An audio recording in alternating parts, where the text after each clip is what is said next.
there will come a day. Argument number 4, escapism. We're going through the arguments against the rapture view, and we're trying to respond to those and answer those. And I've heard over and over again that those of us that believe in the rapture view are escapists, that we believe in escapism, that we're not willing to face the facts that as part of Christ's church, we're going to go through suffering and tribulations, and that we're from the Western church and we've kind of had it soft comparably to most Christians in the church age. And so we've developed this view called the rapture. And I even heard a pastor a couple weeks ago say, this is a very dangerous doctrine. Dangerous because it doesn't prepare us for the tribulation. We will be unprepared, and it will hurt our faith. And so it's a very dangerous doctrine. And I would argue that those of us that believe in the rapture, when everything is said and done, if we're wrong, if there is only a second coming and not a rapture prior to it, and we do go through the tribulation period, I feel like we will be more prepared to go through that tribulation period than those people that don't adhere to the rapture view today. And mainly because my experience is that those that don't adhere to the rapture view don't really have an understanding of the tribulation the way that those of us that believe in the rapture view have. They look at Revelation allegorically and symbolically. They look at it as, most of it has already been fulfilled.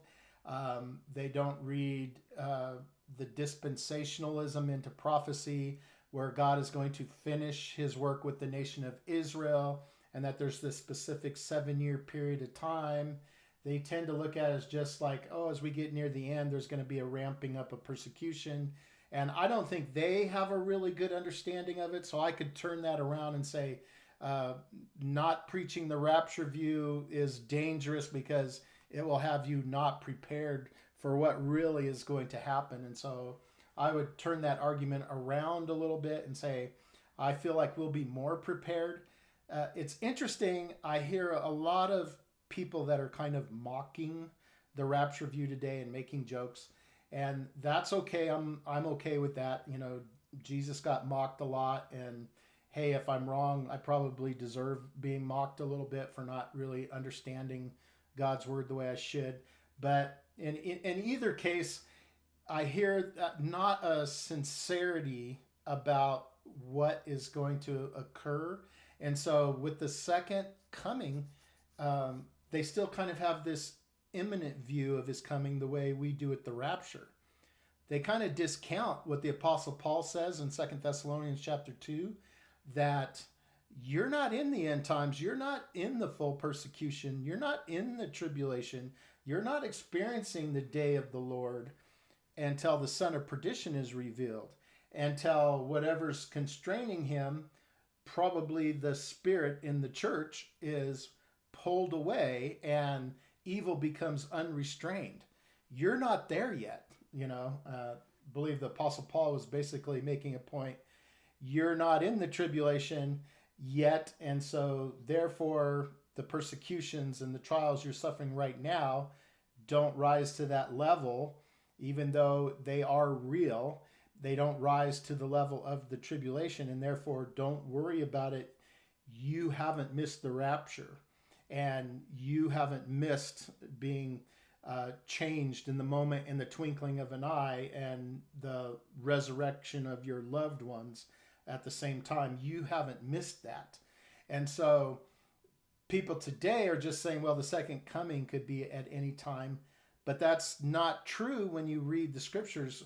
When you read the scriptures, it says, no, these things have to happen first before the second coming.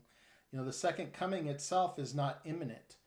Now, the rapture is part of the beginning of the day of the Lord and the beginning of the second coming, and it is imminent, and that could happen at any moment, and that's what we have to be prepared for. And I would argue that those of us that have had the rapture view, we have um, a greater sense of urgency when it comes to evangelism, a greater sense of urgency when it comes to living a holy lifestyle. And yeah, it's just generalization. Obviously, that's not true with everybody, but that's just been my basic experience, is that I don't think believing in the rapture view is dangerous at all. I believe that it's biblical. I believe that there is going to be a rapture. I believe that the scriptures support it. If the scriptures don't support it, then we shouldn't even believe it. But I feel the scriptures support it in the same manner that the scriptures support the Trinity, even though the word Trinity isn't actually in the Bible, even though there isn't a word for word explanation of the Trinity in the Bible. I think when you take the totality of all together, that doctrine is there. And I feel the same way about the rapture of the church. I feel that it's necessary if you want to have a coherent prophetic timeline, if you want to have a coherent understanding of how the end times works. It just doesn't fit, and there isn't this seamless transition in prophecy without a rapture of the church, without an understanding that there is this prophetic period of times that are coming, that are literally, revealed to us in the book of Revelation, in the book of Daniel, and so on. And so I feel that the rapture is not, it's not a dangerous doctrine. It won't leave us unprepared if we're wrong. I'm not so sure about the other view, that if you just believe there's only a second coming, I'm not sure you'll be prepared for the timeline that's going to come along if you're in error when it comes to this. So anyway, escapism, it's just a criticism, really. It's not, and obviously, maybe some people are escapists that believe in the rapture, but it's kind of like we're making like generalization arguments against people here, and we probably really shouldn't do this at all. Escapism is just a criticism, that it's not really something that can be argued one way or the other from a biblical perspective. But anyway, these are just some of my thoughts and my response to this criticism of, oh, you're just escapists that have created this dangerous doctrine. And I don't believe that that's the case. We gotta